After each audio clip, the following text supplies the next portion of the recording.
With this little kit, you can grow your own fresh herbs right on your kitchen bench. This Hydrogarden all-in-one kit has everything you need to get started inside, including some basil and coriander seeds. The seeds are sown directly into these vermiculite-filled grow pods.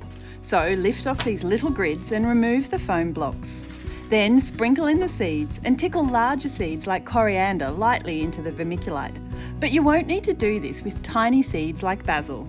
The Hydrogarden is perfect for growing a range of compact plants. So you can even have a go at growing leafy greens, flowers, and even compact chilies and tomatoes.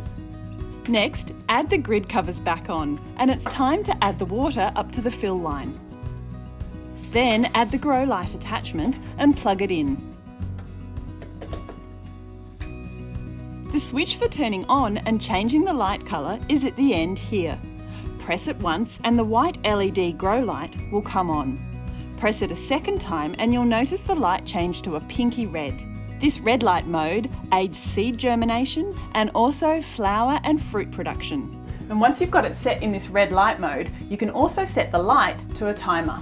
If you want to set the timer, push and hold the button down for a few seconds and the indicator light here will turn from red to purple. So your smart garden will stay on for 16 hours and turn off for 8 hours. It's completely set and forget. If you're growing flowering and fruiting crops like chilies and tomatoes, then keep the light in this red mode throughout the growing process and you'll get a bigger harvest.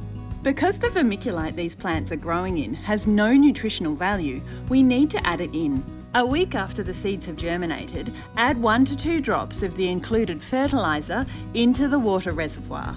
This smart water garden has a low water alert, so when you hear it beep, it's time to refresh the water and the fertiliser. And don't forget to pick your herbs. Picking a few leaves often will encourage lush new growth.